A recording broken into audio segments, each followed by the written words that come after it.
और तमा सत्वम रजस था, और रजोगुण आया तो तमोगुण और सत्वगुण को दबा के बैठे। एक कुर्सी है प्रधानमंत्री की, एक कैप्टन होता है किसी भी टीम में, वो जो बनेगा वो सबसे ऊंचे होगा और बाकी को नीचे रखे, उसकी कुर्सी सबसे ऊपर रहती है। आपके जीवन में एक गुण ऊपर रहता है और दो गुण दबे रहते हैं। हमें कैसे पता लगे कि हम रजोगुणी हैं, सतोगुणी हैं या तमोगुणी हैं? नहीं, आप अपना स्वयं चेकअप करो। बोलो वृंदावन। आप अपना स्वयं चेकअप कीजिए, देखिए हमारे जीवन में रजोगुण है, तमोगुण है या सतोगुण है? नहीं,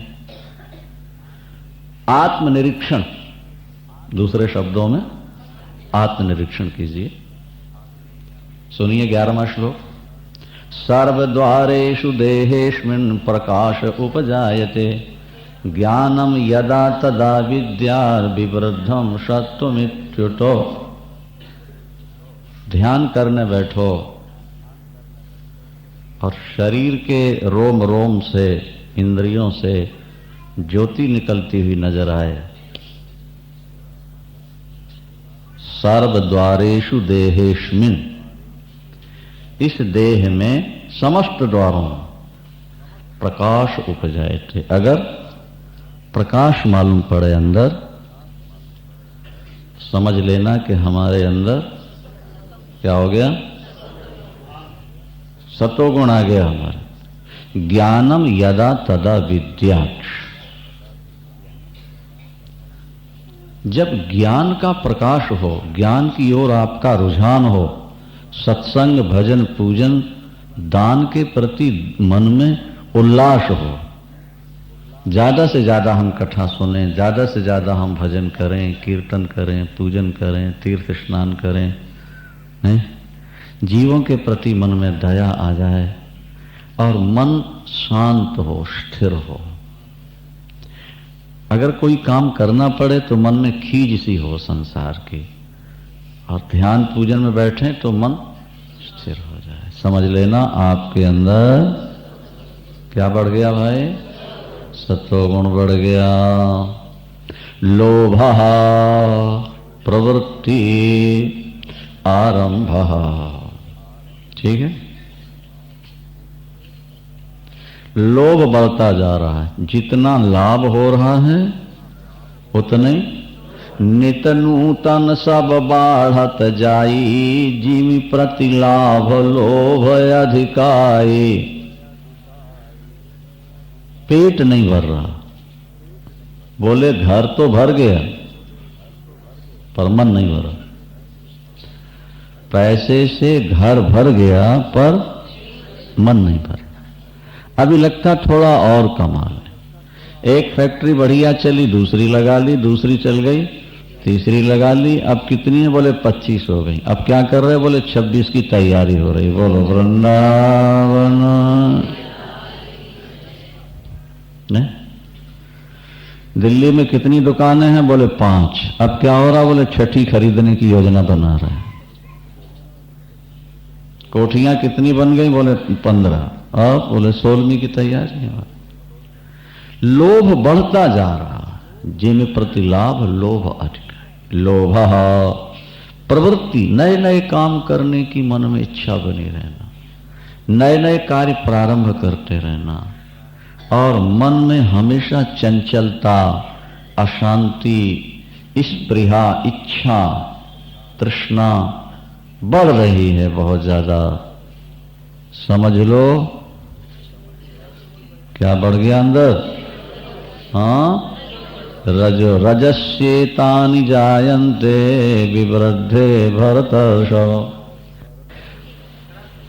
अप्रकाशो प्रवृत्तिश्च प्रमादो मोह एव च तमस्येतानि जायन्ते विवृद्धे भरत। कुरुनंदनो, हे कुरुनंदन, अप्रकाश और अप्रवृत्ति। हाँ, अप्रकाश माने अज्ञान, अविवेक, बुद्धि स्वयं निर्णय करने में सक्षम न हो, वो अप्रकाश कहलाता। किसी भी कार्य में खुद की बुद्धि निर्णय न कर पाए कि क्या करना है, सोचता तो रहे लेकिन निर्णय न, अप्रकाश, अप्रवृत्ति, और किसी भी कार्य में उसकी प्रवृत्ति न हो, प्रमाद और मोह से ग्रसा हुआ हो, समझ लेना ये व्यक्ति तमोगुणी है।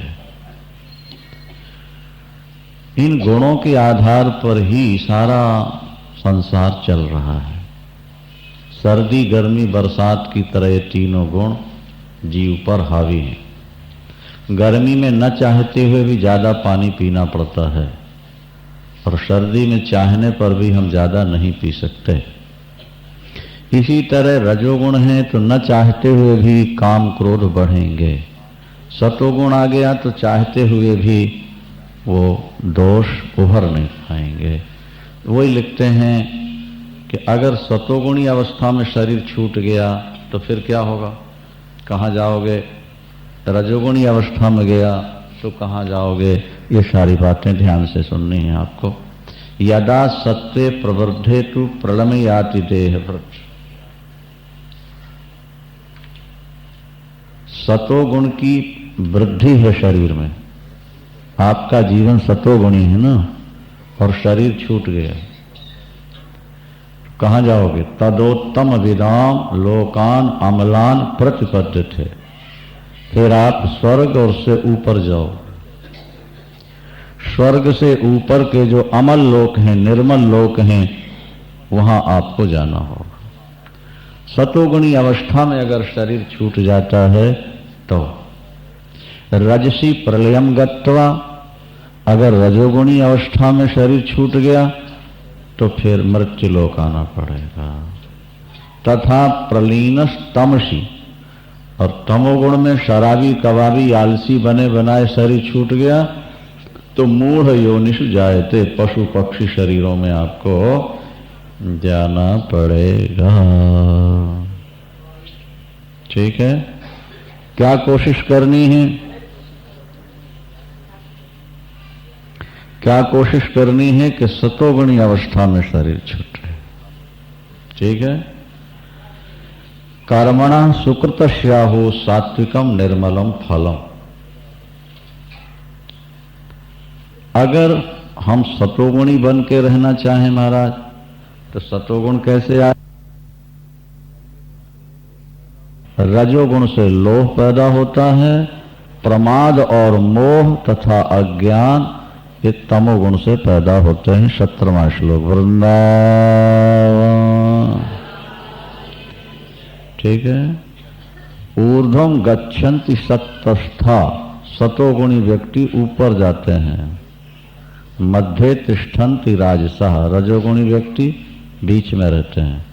और जघन्य गुण वृत्तस्था अधो गच्छन्ति तामसः, तमोगुणी व्यक्ति जब समाप्त होगा तो वो कहाँ जाएगा?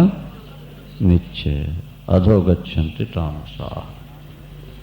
नान्यम गुणेभ्यः कर्तारम यदा दृष्टानुपश्यति गुणेभ्यश्च परम वेत्ति मद्भावम सोऽधिगच्छते। इस संसार में अर्जुन गुणों को छोड़कर और दूसरा कोई कार्य कराने वाला नहीं। गुणों से ही कार्य होता है। देखो कैसी अच्छी बात है, दृष्टांत कितना अच्छा है, ध्यान से सुनो बात। हमको पानी चलता दिखता है, ब्लड चलता हुआ सर्कुलेशन दिखता है, लेकिन चलाने वाली वायु होती है। बिना वायु के कोई चीज चल नहीं सकती। जहां वायु नहीं है वहां पानी रुक जाएगा। वायु दिखती नहीं, पर चलाने का काम वायु का है। इसी तरह गुण नजर नहीं आते हमको, लेकिन हम जो कुछ कर रहे हैं वो गुणों से प्रेरित होकर ही कर रहे हैं। हम गुणों के अधीन हैं। गुण हमसे जो काम कराना चाहेंगे हमको करना पड़ेगा। नान्यम गुणेभ्यः कर्तारम्, गुणों से भिन्न कोई कर्ता नहीं है। जीवन का कर्ता धर्ता गुण है। जब कोई विवेकी व्यक्ति तीनों गुणों से अपने को ऊपर देख लेता है, तीनों गुणों के धर्मों से अलग हो जाता है, वो मुझे प्राप्त कर लेता है। इन तीन गुणों को जिसने पार कर लिया, क्या? जिसने इन तीन गुणों से अपने को उठा लिया, वो मृत्यु के बाद अमृत भोगेगा। जीते जी भी वो जीवन मुक्त की अवस्था में आनंद भोगता है। इस श्लोक पर ध्यान देना। गुणान एतान अतीत्य त्रीन देही देह समुद्भवान। शरीर से उत्पन्न होने वाले इन तीन गुणों से जो अपने को ऊपर उठा लेता है, ठीक है, जन्म मृत्यु जरा दुखै विमुक्तो अमृतमश्नुते। वो व्यक्ति जन्म जरा और मृत्यु से ऊपर उठेगा और अमृत का भोग करेगा। वृंदावन विहारी तीनों गुणों से जो अपने को ऊपर उठा लेगा, वो जन्म मृत्यु और बुढ़ापा के दुखों से सदा के लिए मुक्त हो जाए, अमृतमश्नुते। अर्जुन ने प्रश्न कर दिया है कि इन तीनों गुणों से ऊपर उठा हुआ व्यक्ति किस तरह का व्यवहार करता है, उसके आचार, उसके विचार, उसका व्यवहार कैसा होता है, कैसे पता लगे कि ये व्यक्ति तीनों गुणों से ऊपर उठ चुका है। ये समझना पड़ेगा, थोड़ा ध्यान देना। सतोगुण का धर्म है प्रकाश, और रजोगुण का है प्रवृत्ति, और तमोगुण का है मोह। मोह तमोगुण से होता। प्रकाशम च प्रवृत्तिं च मोहमेव च पांडवा। ठीक है ना?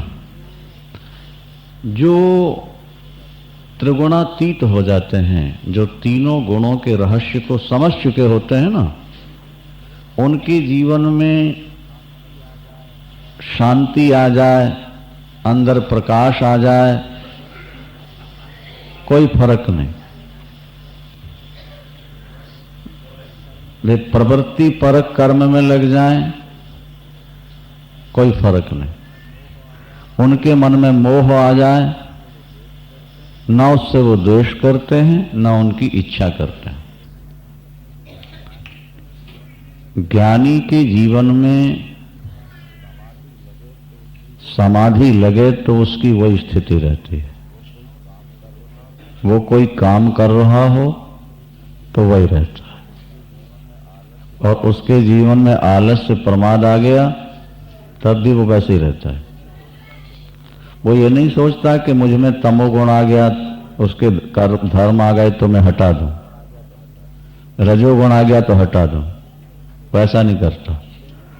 वो जो आते हैं उसको देखता रहता है, उनको अपना मानता नहीं है, इसलिए वो आए और चले जाएं, हमें क्या फर्क पड़ना, हम तो जहां के तहां हैं। बोलो वृंदावन। क्या समझे? अगर वो रोकता है तो रोकने का मतलब कि उसका उस पर असर हो रहा है, और असर हो ही नहीं रहा तो चाहे सतोगुण के धर्म आ जाए, चाहे तमो रजोगुण के आ जाए, और चाहे तमोगुण के आ जाए, ना तो वो बुलाता है और ना उनको त्यागना चाहता। जो आ रहे हैं आने दो, और जो जा रहे हैं जाने दो। हम उस सब से अलग हैं।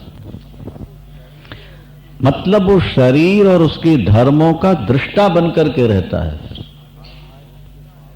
हाय हाय हमसे पाप हो गया, अरे आज हमने इतना बड़ा धर्म कर लिया। इसका मतलब है कि हम शरीर की क्रियाओं के साथ जुड़े हुए हैं, चिपके हुए हैं। अगर हमारे जीवन में कुछ गलत भी आया तो हमारे अंदर थोड़े आया है, वो तो गुणों का धर्म है, वो अपना कर रहे हैं। सर्दी आए, गर्मी आए, बरसात आए, अपन तो अपने कमरे के अंदर बैठे हुए हैं, सर्दी आती है तो अपन गर्म कपड़े ओढ़ लेते हैं, और गर्मी आती है एसी लगा लिया है, बरसात आई तो छत तो है ही है, आए आए जाए जाए, उनका हम पर क्या प्रभाव पड़ता है? जो त्रिगुणातीत महापुरुष होता है, नहीं, वो एक रस रहा करता, एक स्वरूप में रहता। हम तो घबरा जाते हैं ना, हमको आज काम करना पड़ा, या हमारे जीवन में आज प्रमाद आ गया, आलस्य आ गया। संत नहीं घबराते, वो कहते इसका एक पीरियड है, आया है निकल जाएगा। रहा भी आए तो हमारा क्या बिगाड़ता है, क्योंकि हम तो तीनों गुणों से, हाँ, पर खाली गलत काम करने के लिए ऐसा सोच लोगे तो चले जाओगे नरक में। फिर तो हमसे क्या होना, हम तो अलग हैं। उसका मतलब ये है कि जीवन में आने वाली विपदाओं से, समस्याओं से भी जब हम घबराए नहीं, तब मालूम पड़ेगा कि हाँ आप त्रिगुणातीत हो गए हैं। नहीं तो पाप कर्म के समय ऐसा सोच लो तो और ज्यादा पाप होने लगेंगे। ठीक है, उदासीन वदासीनो गुणैर यो न विचाल्यते गुणा वर्तंत इत्येव योग तिष्ठति निंदते। ये स्पष्ट कर दिया भगवान। उदासीन वदासीना, वो न्यूट्रल बन के जीता है। न्यूट्रल शब्द तो समझते ही हैं आप लोग, ठीक है ना। उदासीन तटस्थ न्यूट्रल, वो उदासीन दृष्टा साक्षी के रूप में रहा आता है। वृंदावन गुण उसको विचलित नहीं कर पाते हैं, उसके शरीर में जो प्रभाव पड़ रहा वो अपनी मूल स्थिति में बिल्कुल शांत रहता है, गंभीर रहता है। आपने देखा समुद्र के ऊपर कैसी तरंगें उठती हैं, लेकिन नीचे जाओगे तो बिल्कुल शांत होगा। क्या समुद्र ऊपर से तरंगायित होता है, लेकिन अंदर देखो शांत है। ये गुण ऊपर ऊपर ही प्रभाव डालते रहते हैं। आप अंदर चले जाओ, बिल्कुल शांति शांति है, ऊपर का कोई प्रभाव अंदर नहीं पड़ता। जैसे समुद्र में ऊपर की तरंगों का अंदर कोई प्रभाव नहीं पड़ता, वे ऊपर ही ऊपर उठती हैं हवा के झोंके से और टकरा करके लीन होती हैं। नीचे तो बिल्कुल शांत होता है समुद्र। इसी तरह प्रकृति ऊपर ऊपर ही अपनी उथल पुथल मचाए रहती है। जो ऊपर ही रहेगा वो तरंगों में थपेड़े खाता रहेगा, जो नीचे चला गया वो बिल्कुल शांत होगा। वृंदावन कोशिश करो तीनों गुणों से अपने को अलग देखें। उसकी शर्त यही है ना कि प्रिय में हर्षित नहीं होना और अप्रिय में तनाव नहीं आना चाहिए। घर में बड़े से बड़ा संकट आ जाए, विचलित नहीं होना, तब मालूम पड़ेगा कि आपका शरीर से अटैचमेंट खत्म हो गया। जो हो रहा है होने दो, बस हम तो अपने स्वरूप में मस्त हो गए। ये वृत्ति बननी चाहिए। त्रिगुणातीत की यही स्थिति होती है। उसके लिए सम दुख सुख स्वस्था नहीं, वो दुख और सुख को एक समान मान लेता है। उसके जीवन में दुख असर नहीं करते। आया आया ठीक है, गया गया। हरिद्वार में एक संत सुना रहे थे कि एक महात्मा के पैर में कैंसर हो गया और शिष्य रो रहे हैं, दुखी हो रहे हैं, और वो मुस्कुरा रहे हैं। स्वामी जी ये पैर कटवा दिया जाए, आप बच जाओगे। उन्होंने कहा हमको तो कोई जरूरत ही नहीं शरीर की, हमें तो जरूरत है आपके शरीर की, आपसे ज्ञान लेना है, करो तुम्हें जो दिखता है। डॉक्टर यहाँ चलें, बोले हम जाएंगे नहीं वहां। डॉक्टर आ गया, उसने कहा स्वामी जी यहीं ऑपरेशन कर देते, काट देते हैं। काट तो स्वामी जी बेहोश करना पड़ेगा। बोले हम बेहोश नहीं होंगे, ऐसे काट दो। स्वामी जी ये कैसे संभव है? जरा सा चीरा लगाना हो तो वहां शून्य करना पड़ता है। इतना पैर काटेंगे आरी से? उन्होंने कहा कुछ नहीं होता, काट दो। जैसे ही शुरू किया काटना, उन्होंने ओम ऐसा कहा, शून्य हो गए। पैर कट गया, पट्टी बांध दी, टांके लगा के, बाद में आंख खोली, बोले काम हो गया। बोले स्वामी जी बहुत बड़ा काम हो गया। उसने स्वामी जी के सामने सारे औजार उठा के गंगा में फेंक दिया। किसने? डॉक्टर। बोले मेरा बहुत बड़ा काम हो गया। क्या? बोले अब तो वो सीखना है जो आपको प्राप्त हो चुका है। मेरे जीवन का पहला केस है, ये सुनाओ। अब तो डॉक्टरी छोड़ दिया इस समय, तो बस इसी में। हमारे गुरुदेव श्री करपात्री जी महाराज, हाइड्रोसल का ऑपरेशन हुआ, 2 हुए, एक साथ हुए। इतने लंबे लंबे चीरे 2 लगे। इंजेक्शन नहीं लगवाया, बेहोश नहीं हुए, ऐसे चीर दो। स्वामी जी कैसे होगा? एक साथ 2 हाइड्रोसल का ऑपरेशन। कुछ नहीं होता, चीर दिया, सब निकाल दिया, वो पानी और टांके लगाए। हमने कहा हमारी तकलीफ नहीं। बोले जब टांके लगा रहे थे तो जरा सा ऐसा मालूम पड़ा जैसे कीड़ी कोई छोटी सी काट रही भाग। पता कैसे नहीं लगा? बोले बस ठीक है, वो अपना काम कर रहे थे, हम अपना काम कर रहे थे। बोले वृंदावन। ये हमारे गुरुदेव श्री करपात्री जी महाराज, सैकड़ों देखने वाले थे, कोई ऐसी बात नहीं, कुछ नहीं। कहने का अभिप्राय यह है कि दुख सुख एक समान हो जाए, उसके लिए मिट्टी लोहा नहीं और सोना एक समान हो जाए, प्रिय अप्रिय एक समान हो जाए, निंदा और स्तुति उसके लिए एक समान हो जाए, मान और अपमान एक समान हो जाए, शत्रु और मित्र एक समान हो जाए, और नए काम करने की प्रवृत्ति खत्म हो जाए। गुणातीता स उच्यते, उसको गुणातीत कहते हैं। अगर आपके जीवन में तमोगुण भर गया है तो पहले अपने जीवन को रजोगुणी बनाओ। प्रमाद, आलस्य, निद्रा में पड़े रहने के बजाय किसी कार्य में सक्रिय हो जाओ।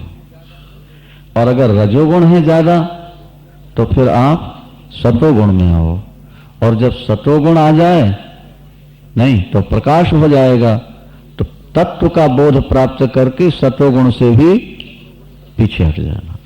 सतोगुणी वृत्ति भी नहीं रखनी है। भाई अंधेले में टार्च जलाकर हमने कोई चीज देख ली, दिख गई, अब टार्च जलाए रहेंगे, बुझा देंगे, बंद कर देंगे। सतोगुण में स्वरूप का बोध हो गया, तत्व का बोध हो गया, अब वो वृत्ति बना के रखनी है कि खत्म कर देंगे, उसको भी खत्म। सत्यों सत्येन चैव ही भागवत में लिखा है। एक दिन सतोगुण को भी पार करना होगा, उसी को त्रिगुणातीत कहते हैं। देखो शब्द लिखा है, सर्वारंभ परित्यागी गुणातीतः स उच्यते। वो गुणों से अतीत माने ऊपर उठ गया।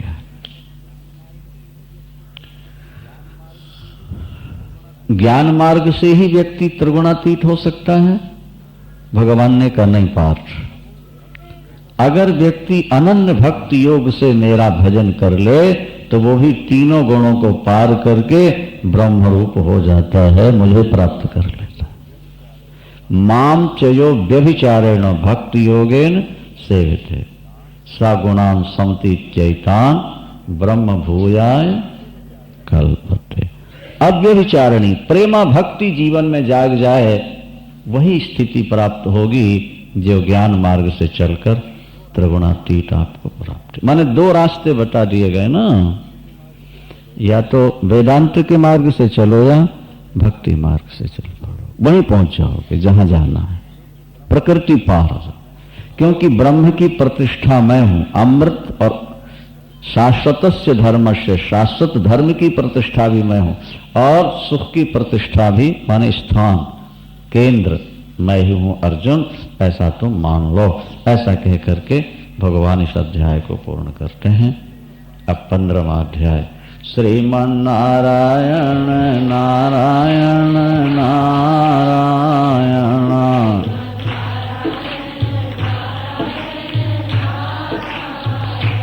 भजमन नारायण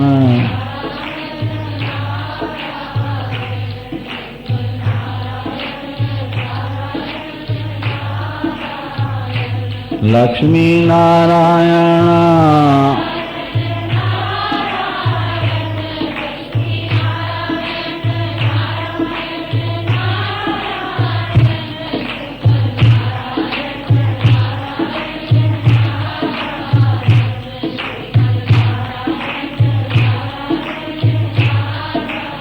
बाके बिहारी ऊर्ध्वमूलमधस्साखो मश्रुत्थम प्राहुरव्ययम् छंदांसी यश पर्णानि यस्तम वेद सा वेदवित्। वही वेद वेदता है जो संसार वृक्ष को जानता है। ये संसार वृक्ष ऊपर की ओर जड़ों वाला है, नीचे इसकी शाखाएं हैं। सगुण साकार ब्रह्म ऊपर रहता है, सगुण साकार ब्रह्म ऊपर, उस तरफ से ये संसार बना तो इसकी शाखाएं, जड़ें तो ऊपर हैं और शाखाएं नीचे की ओर हो जाती हैं। छंदांसी यश पर्णानि, वेद ही इसके पत्ते हैं। इसको जो जान लेता है वही वेदों का ज्ञाता होता है। इसकी शाखाएं चारों तरफ फैली हुई हैं। अधश्चोर्ध्वम प्रशतास्तस्य शाखा गुण प्रवर्धा विषय प्रवाला अधश्च मूलान्यनुसंततानि कर्मानुबंधीन। इस मनुष्य लोक में ये अधा ऊर्ध्वम तस्य शाखा प्रसृता, नीचे ऊपर चारों तरफ इसकी शाखाएं फैली हुई हैं। गुणों के द्वारा बढ़ा हुआ विषय रूपी प्रवाल इसके अंदर है। अधश्च मूलानि अनुसंततानि, ये चारों तरफ से व्याप्त है और यही कर्म का बंधन हेतु बना हुआ है। इसके रूप का पता नहीं लगा। न रूपमश्येह तथोपलभ्यते, नान्तो न चादर न च संप्रतिष्ठा। इसका आदि और अंत भी नहीं। ये अश्वत्थ है, इसकी जड़ों को काटना है। वृक्ष की जड़ें काट दो तो वृक्ष खत्म हो जाएगा। वृक्ष की जड़ें कैसे काटनी है? बोले असंग शस्त्रेण। असंग ही बहुत बड़ा शस्त्र है। कहीं आसक्त न होना ये असंग है। कुसंगियों का संग न होना ये असंग है। असंग शस्त्रेण, दृढ़ असंग शस्त्र के द्वारा इसको काट और फिर उस पद को खोजो। खोजो रे भाई खोजो। जिन खोजा तिन पाइया, गहरे पानी पैठ में बावरी, डरती रही रही किनारे बैठ। जो समुद्र में गोते लगाते हैं वो मोती पाते हैं, जो किनारे बैठे रहते हैं उनको सीपी हाथ लगती है। सीपी, ठीक? तुम बैठे रहोगे तो तुम्हें विषय भोग रूपी सीपी मिलेंगी और अंदर गोते लगा लोगे तो परमात्मा रूपी मोती तुमको मिल जाएंगे। ततः पदम तत् परिमार्गितव्यम। उस पद को ढूंढो, उस केंद्र को ढूंढ लो जीते जी, जिसको पाकर फिर लौटना नहीं पड़ता। यस्मिन गता न निवर्तन्ते हुए, जहां जाकर के फिर वापिस नहीं लौटना है। तमेव चाद्यम पुरुषम प्रपद्ये, उस आदि पुरुष परमात्मा को ही प्राप्त करो जहां जाकर लौटना नहीं है और जिससे ये संसार प्रारंभ हुआ है। ठीक है? उस परमात्मा को ढूंढने के साधन क्या है? ये श्लोक साधन का है, 5वां श्लोक। साधक को अपना जीवन कैसे रखना चाहिए, बस ये श्लोक याद रखो। तो उस परमात्मा को ढूंढने के साधन क्या है? ये श्लोक साधन का है, 5वां श्लोक। साधक को अपना जीवन कैसे रखना चाहिए, बस ये श्लोक याद रखो। तो ठीक? निर्माण मोहा जित संग दोषा अध्यात्म नित्या विनिवृत कामा द्वंद्वैर्विमुक्ता सुख दुख संगैर गच्छन्त्यमूढ़ा पदमव्ययम् तत्। उस पद को पाना है, आत्मलोक में जाना है, परमात्मा को पाना है, जन्म मृत्यु के चक्कर से बचना है, ये सूत्र जीवन में अपना। कौन? निर्माण मोहा। निर्माण और निर्मोह, नी दोनों के साथ लगेगा। निर्माण निर्मोह। संसार में मान सम्मान की अपेक्षा मत रखो, लोग हमको बड़ा धनवान समझें, ऐसा भी मन में भाव मत रखो। हमने बताया था ना कि 45 लाख की गाड़ी गैरेज में खड़ी है, किस लिए?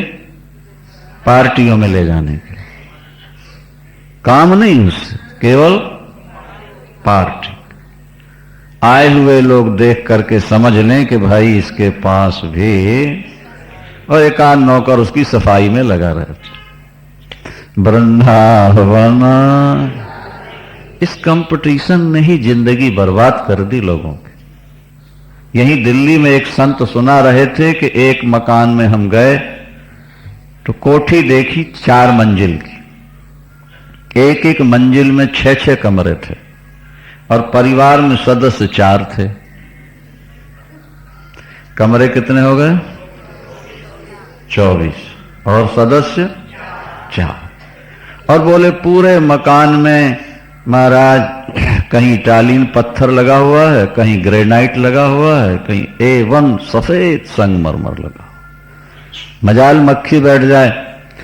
हमको दिखाने लगे तो संत कहते, हमने पूछा कि आप सदस्य तो 4 ही हो और कमरे 24, उपयोग क्या है? बोले स्वामी जी उपयोग तो कुछ नहीं है, बंद पड़े रहते।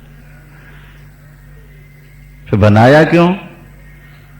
क्या जरूरत थी? बोले जरूरत तो नहीं थी स्वामी जी, पर ये बगल वाला कोठी उठाता जा रहा है मंजिल पर मंजिल, हम इससे कम थोड़े हैं, हम इससे 1 मंजिल ऊपर ही रखेंगे। बोलो वृंदावन।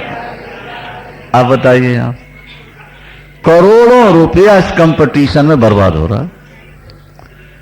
गरीब फुटपाथ पर सो रहे हैं, उनको सिर छुपाने की जगह नहीं है, और इनके पास 20 कमरे खाली पड़े हैं 40-50 लाख रुपए।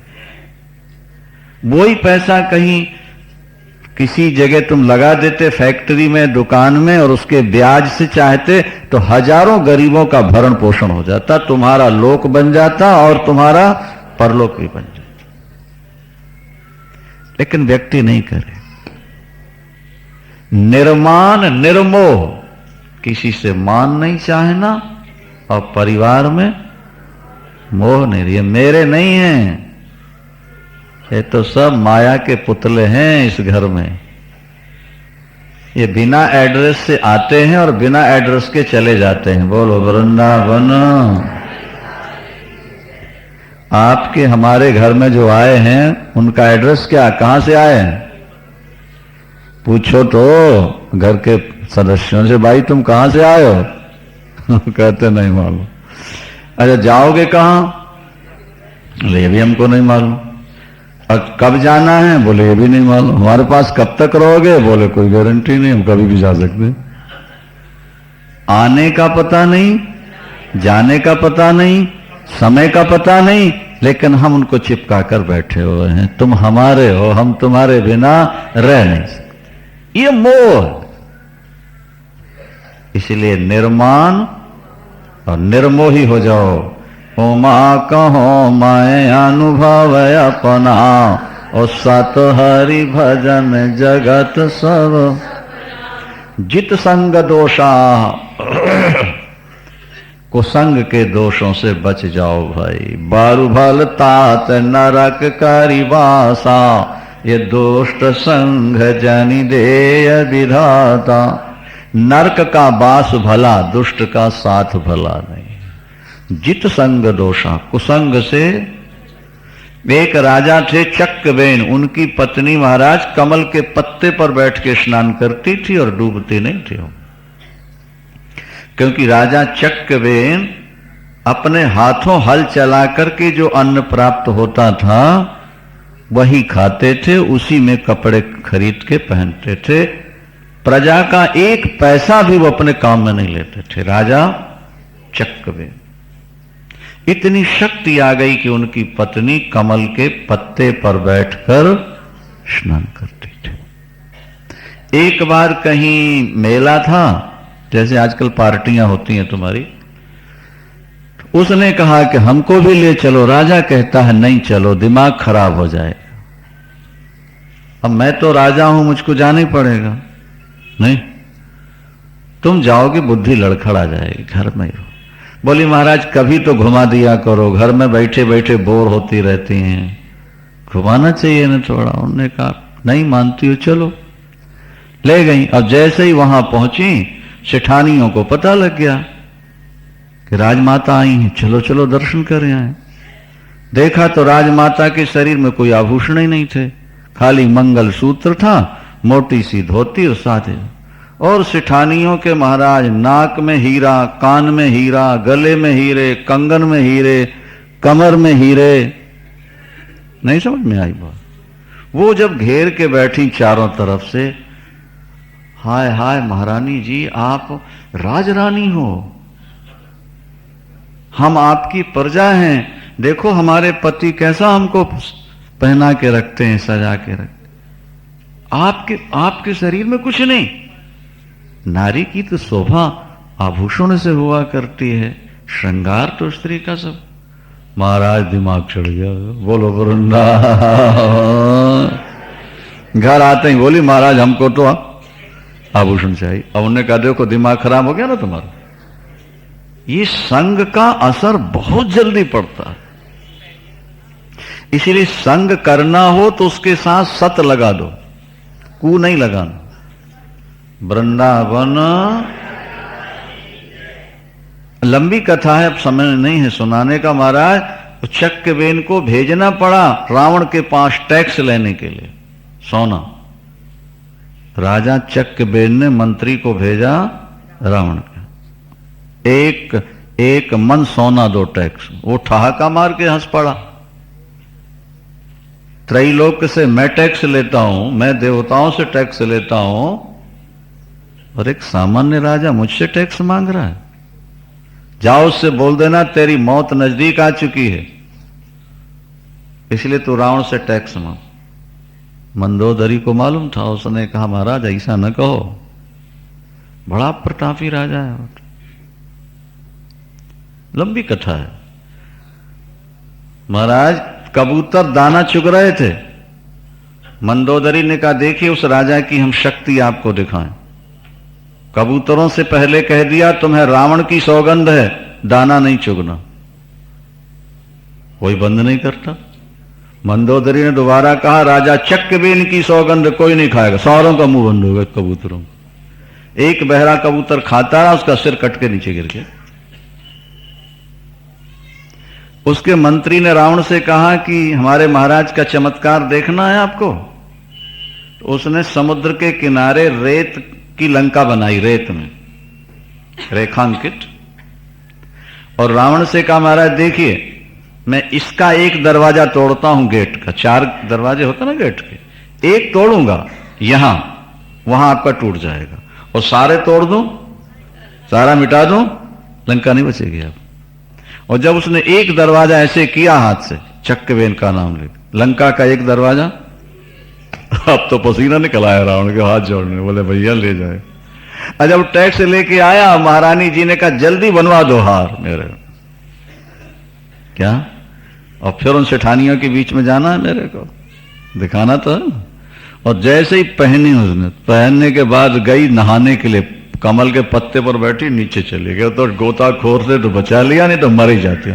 सब उतार के फेंक दिए। उसने कहा कुसंग ने मेरी जिंदगी बर्बाद कर दी। देखो एक मिनट का, इसलिए बारू भाल तात नरक कारिवासा दोष्ट संघ जनि देय विधाता निर्माण मोहा जित संग। बड़े दोष हैं संग में, बचो इनसे। पार्टियों में जाते हैं महाराज, मीट भी खाना पड़ता है, शराब भी पीनी पड़ती है, प्याज भी खानी पड़ती है। ना करें तो अरे बोले, कहते हैं ये तो पिछड़े जमाने के लोग हैं, ओल्ड फैशन है ये तो इनमें तो कुछ सभ्यता ही नहीं रह गई। नए युग में पैदा होके पुराने युग की बात करते हैं। अरे खाओ पियो मौज उड़ाओ, जिंदगी का यही तो सार है। वह बुद्धि वैसे ही हो जाती है। जैसा करो संग बैजे चढ़े रंग। अध्यात्म नित्या, नित्य हर समय अध्यात्म विद्या ही पढ़ना सुनना, उसी में रमे रहना। विनिवृत्त कामा, अब जो काम कर चुके कर चुके, जो हो चुका हो चुका। परमात्मा ने पेट दिया, भरेगा।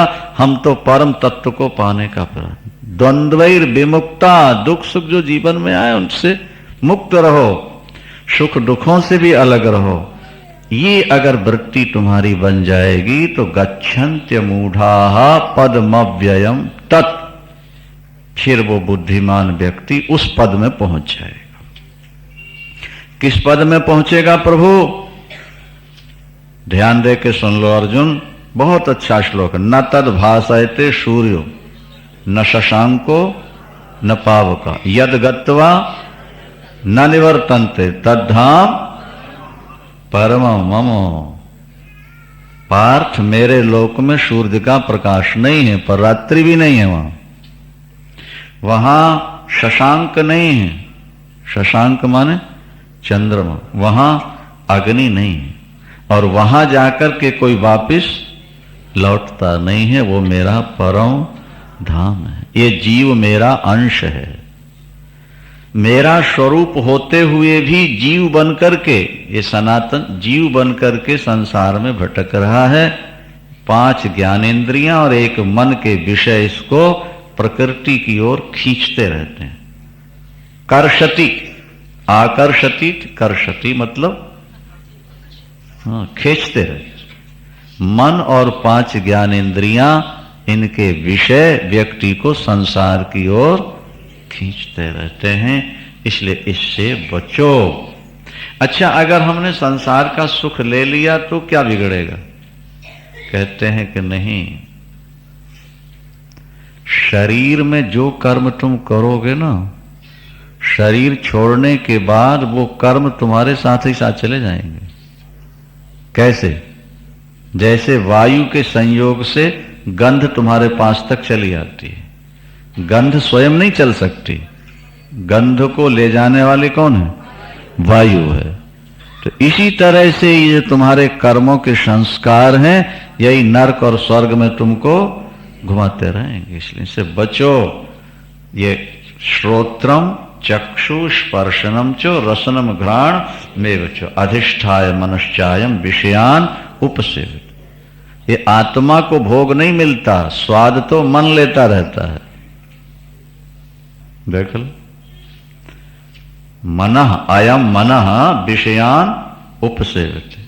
इंद्रियों रूपी, इंद्रिय रूपी घोड़ों पर बैठ करके इंद्रियों के माध्यम से ये मन ही विषयों का स्वाद लेता रहता है। और एक इंद्रिय के बस में होने वाला बिना मौत मरता है, और जो 5 के बस में हो जाए। भागवत में आपको सुनाया था ना, कुरंग मातंग पतंग भृंग, कुरंग मातंग पतंग भृंग मीना हता पंचभिरेव पंचो एका प्रमाथी स कथम न हन्यते या सेवते पंचभिरेव पंचो। मृगा कैसे मरता है? शब्द के व्यसन। मृग को वीणा सुना दो, पत्थर की मूर्ति बन जाएगा, चुपचाप खड़ा रहे। वीणा बजाते बाण मार देता है पहले। एक विषय ने मृग को मारा, ठीक है। और सुंदरता के व्यसन ने, नेत्रों के व्यसन ने पतंगे को मार दिया। दीपक जलता न, वो गले लगाने के लिए पतंगा पहुंचता है, जल जाता। भृंगो, भंवरा, भ्रमर, कमल पुष्प की सुगंधी के लिए बैठा, थोड़ा और कमल बंद होगा, हाथी तोड़ खत्म कर। मछली जीभ के स्वाद में मारी जाती है, वो कांटे में। और हाथी सेक्स प्रिय होता है। कुएं के ऊपर घास बिछा के कागज की हथनी कड़ी कर दी, जैसे पहुंचा नीचे कई दिन भूखा रख के छटपटाने के उसको तड़फा करके कमजोर कर देते, फिर सीढ़ियां बना के। इस विशालकाय हाथी को एक व्यक्ति नचा रहा है। ये 3.5 हाथ का व्यक्ति, हर व्यक्ति अपने हाथ से 3.5 हाथ का होता है, चाहे लंबा हो चाहे छोटा हो, होता वो 3.5 हाथ का, सप्त विलस्त। अच्छा, तो ये छोटा सा व्यक्ति उसको नचा रहा है। देखो, काम के कारण बेचारा। शास्त्र कहते हैं कि जब एक एक इंद्री के बस में होने पर इनका ये हाल हुआ, तो मनुष्य तो 5 के बस में है, इसको तो 5 स्वाद चाहिए ना। उत्क्रामंतम स्थितम वापि भुंजानम वा गुणान्वितम विमूढ़ा नानुपश्यन्ति पश्यन्ति ज्ञान चक्षुषा। मूर्ख इस बात को नहीं देख सकता। क्या समझे? ये तो ज्ञान चक्षु जिसको मिल जाते हैं। ठाकुर जी ज्ञान चक्षु की बहुत तारीफ करते हैं। कोशिश करो ज्ञान चक्षु मिल जाए। शंकर बाबा के तीसरा नेत्र है ना, वो क्या है? ज्ञान चक्षु।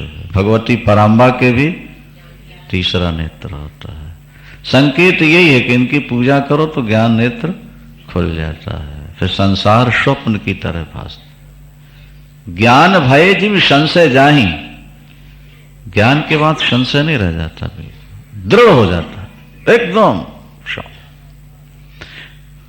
तो विमूढ़ा नानुपश्यन्ति पश्यन्ति ज्ञान चक्षुषा, ज्ञान दृष्टि से। अब ये श्लोक जो हम प्रातःकाल सुना रहे थे, यतन्तो योगिनश्चैनम पश्यन्त्यात्मन्यवस्थितम। योगी यतन करके परमात्मा को अपने अंदर ही देख लेता है, और अयोगी यतन करता हुआ भी ईश्वर को प्राप्त नहीं कर पाता। 2 साधक हैं, 2 व्यक्ति साधना कर रहे हैं। एक को सत्य की उपलब्धि प्राप्ति हो जाती है और दूसरा वंचित है। प्रयत्न दोनों का एक है, लेकिन एक ने अपनी इंद्रियों को वश में करके भजन किया है और दूसरे ने इंद्रियों को विषयों में फंसाए रखकर भजन किया। इसलिए एक ने तत्व को पा लिया और दूसरा बेचारा खाली हाथ लौट गया। अगर साधना करते हुए भी सिद्धि नहीं मिल रही, सफलता नहीं मिल रही, तो मान लेना कि हमारे जीवन में कोई कमी है। ईश्वर नहीं है या हमारी सुन नहीं रहा है, ऐसा कभी नहीं सोचो। कमी हमारी है। हमारे जीवन में क्या कमी, हमें स्वयं देखना चाहिए, क्योंकि हमारी बहुत सारी कमियों का पता दूसरों को नहीं लगता। वो हमको ही पता रहता है कि हम कहां लड़खड़ाए हैं, हमारे जीवन में कौन कौन से वीक पॉइंट हैं। इनको तो हम स्वयं समझ सकते हैं, दूसरा उनको धीरे धीरे निकालने का प्रयास करना चाहिए। यदादित्य गचम तेजो जगत भाषयते खिलम। हमने कहा था ना कल कि लोग कहते हैं ईश्वर नहीं दिखता, और भगवान कहते हैं यदादित्य गतम तेजो। सूर्य नारायण में जो तेज है जिससे सारे जगत का अंधकार दूर हो रहा है, और चंद्रमा में जो शीतलता है, और अग्नि में जो जलाने की शक्ति है, वो मेरी है। मैं हूं सूर्य में प्रकाश, मैं हूं चंद्रमा में शीतलता, और मैं ही हूं अग्नि में दाहकता। अब कौन कहता है कि ईश्वर नहीं दिख रहा? अब तुम न मानो तो उसके लिए फिर क्या उपाय है? दुर्योधन को भगवान कृष्ण दिखते हैं, वो कहता हम नहीं मानेंगे ये भगवान है।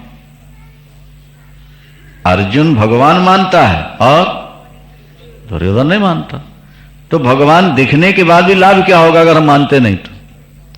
इसलिए जिनकी मान्यता दृढ़ है, न दिखने पर भी उनको लाभ हो सकता है, और जिनकी मान्यता नहीं है, दिखने के बाद भी लाभ। सूर्य का प्रकाश वही है, चंद्रमा की शीतलता वही है, अग्नि की गामाविश्यच भूतानि धार्या मह मोजसा। ये पृथ्वी जल के ऊपर टिकी है सज्जनों। पृथ्वी जल के, मिट्टी का ढेला डालो जल में, ऊपर रहेगा नीचे चला जाएगा? तो फिर ये ऊपर कैसे है? भगवान कहते हैं नीचे से मैंने अपनी शक्ति लगा रखी, मैं उठाए हूं। ये देखो श्लोक, गामा विश्व भूतानि धारयामह मोजसा, और मैं ही चंद्रमा बनकर के समस्त औषधियों में बीज पैदा करता हूं, उसका पोषण करता हूं। जिसमें चंद्रमा की किरण न पड़े उसमें बीज नहीं पड़ता। पुष्णामि चौषधि सर्वा सोमो भूत्वा रसात्मका, जितने फलों में रस और स्वाद है वो चंद्रमा की किरणों से उसमें आते हैं, और चंद्रमा में अमृत है, उसमें परमात्मा का रस है। इसलिए ऐसा मान लो कि जितने रस हैं वो सब परमात्मा, उसमें भाव बना रहना चाहिए ना। अहम वैश्वानरो भूत्वा, ये दुर्वासा की कथा सुनाई थी आपको कि भोजन करके भी उन्होंने कहा कि मैंने भोजन, ये भगवान कहते हैं। ये श्लोक भी याद रखना। अहम वैश्वानरो भूत्वा प्राणिनाम देह मास्तिता प्राणापान समायुक्ता पचाम्यन्नम चतुर्विधम। भक्ष भोज चोष लेह, 4 प्रकार से भोजन होता है। एक खाया जाता है, एक पिया जाता है, एक चूसा जाता है और एक चाटा जाता है।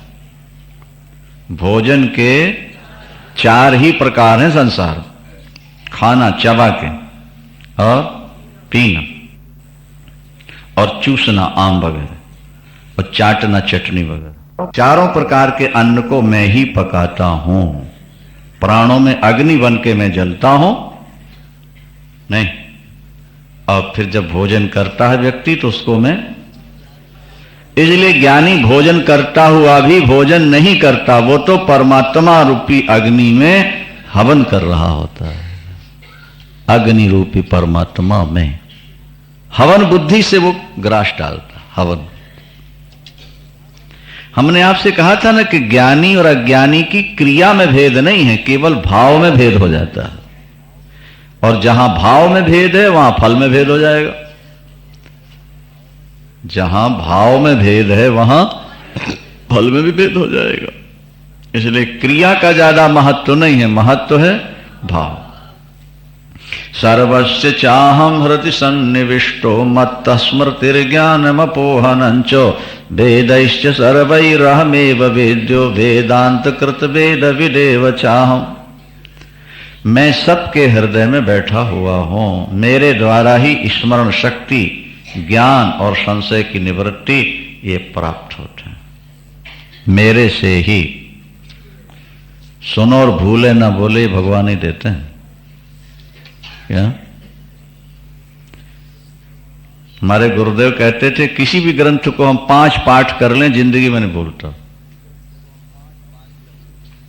किसी भी श्लोक को 5 बार बोल लें तो जिंदगी में नहीं भूले। अरे हमारे शास्त्र में श्रुतधर एक होते हैं, श्रुतधर। श्रुतधर का मतलब होता एक बार सुन लें तो दोबारा सुन। राजा भोज की सभा में ऐसे थे 3 पंडित। एक पंडित था जो एक बार सुन ले कोई भी श्लोक याद हो जाए, और दूसरा 2 बार सुन ले, और तीसरा 3 बार सुन याद। किसी बात से कालिदास और भोज का आपस में थोड़ा मनमुटाव सा हो गया। राजा भोज ने कालिदास को निकाल दिया, वो किसी ब्राह्मण के यहां जाके रहने लगे। कुछ दिन के बाद भोज उदास हो गए, क्योंकि उनके रत्न थे सभा के। तो उन्होंने कहा भाई पता कराओ कालिदास कहां है। पता नहीं लगा तो भोज ने एक जुक्ति निकाली, जो पंडित नया श्लोक बना के लाएगा उसको 1 लाख रुपया दिया जाए। और उसके यहां 3 पंडित थे ही वो नहीं, तो कोई भी नया श्लोक बना के लाए और खड़ा होके सुनाए, तो वो जिसको एक बार सुनते ही याद हो जाता था वो कह देता था ये तो पुराना है, हमसे सुन लो। और जब वो सुना दे तो 2 बार हो गया, तो 2 बार में जिसको याद होता था वो कहता था हाँ हम भी साक्षी हैं, क्योंकि ये तो हमें भी याद है। और वो बोल दे तो तीसरे को याद हो जाए, तो वो कहते हैं सुन लो हमें भी याद है। नया से नया श्लोक बना के लाए पंडित महाराज, वो सब उन पंडितों ने उनको अब कालिदास को पता लगा, ब्राह्मण कह रहा वो तो भगवती का भक्त था ना, काली का दास था कालिदास। उसने कहा पंडित, वो पंडित रो रहा था, बेटी की शादी करनी है, पैसा नहीं है। कालिदास ने कहा श्लोक ले जा, सुना दे नया। बोले महाराज हजारों गए वहां तो नया नया बना के, वहां जाते ही सब पुराने। बोले मैं ऐसा श्लोक बना के दूंगा उसका बाप भी पुराना नहीं कर पाएगा। क्या श्लोक है? भाव सुन लो। उस श्लोक का भाव यह था कि राजा भोज, तुम्हारे पिता ने हमसे 2 लाख रुपए उधार लिए थे पहले। बात समझ में आ रही है आपके? नहीं आ रही? तुम्हारे पिता ने हमसे 2 लाख उधार लिए थे, उसी समय का ये पुराना श्लोक है और ये तीनों बैठे हैं उसकी साक्षी में।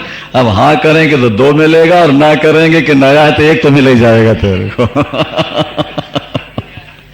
ये देखो बुद्धि का क्या चमत्कार होता है। ये सब ठाकुर ही देते हैं ना बुद्धि। स्मृतिर ज्ञानम अपोहन। अब जाके पंडित ने जब सुनाया कि ये नया श्लोक, ये पुराना श्लोक है, तो उन्होंने सोचा कि पुराना कहेंगे तो 2 लाख देना पड़ेगा। तो सब पंडितों ने कहा नहीं हमको याद नहीं है, नया श्लोक है, 1 लाख में तो छुट्टी पाए। बोले ला भैया दे 1 लाख दे। तब राजा भोज ने कहा, बोले पंडित ये तेरा श्लोक नहीं है बनाया हुआ। फिर बोले कालिदास का हो सकता है, ऐसी बुद्धि समय किसी के पास है नहीं, ये बुद्धि तो कालिदास की। पता लग गया। तो मत्त स्मृतिर ज्ञानम अपोहनं च, मुझसे ही श्रवण शक्ति और ज्ञान और संशयों की निवृत्ति सब प्राप्त होता है। ठीक है ना? और वेदैश्च सर्वैरहमेव वेद्यो, वेदों ने जिसका वर्णन किया वो मैं ही हूं और मैंने ही वेद बनाए हैं और मैं ही वेदों का ज्ञाता हूं। इस संसार में 2 पुरुष हैं, क्षर और अक्षर। क्षर पुरुष वो है, ये 5 महाभूत क्षर हैं जो नष्ट होते रहते हैं, और कूटस्थ परमात्मा वो अक्षर है। और मैं पुरुषोत्तम हूं। मैं जो हूं सगुण साकार पुरुषोत्तम हो जाते हैं, वो तीनों लोगों को आवृत करके जो रहते हैं वो पुरुषोत्तम है। जो क्षर और अक्षर दोनों से भी उत्तम है उसको पुरुषोत्तम ऐसा कहा जाता है। वह मैं हूं, मेरी शरण में आओ। जो इस प्रकार पुरुषोत्तम को जानते हैं वही सब कुछ जानते हैं और वही मेरा भजन भी किया करते हैं। ये तुमको गुप्त शास्त्र मैंने सुना दिया। इसको सुनकर के व्यक्ति कृतकृत्य हो जाता है, फिर कुछ कर्तव्य शेष नहीं रहता। श्रीमन नारायण नारायण नारायण।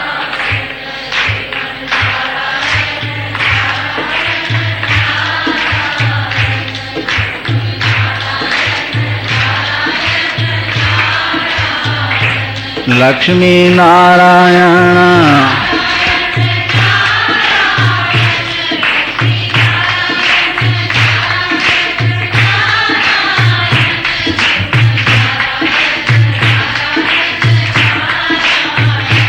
श्रीमन्नारायण।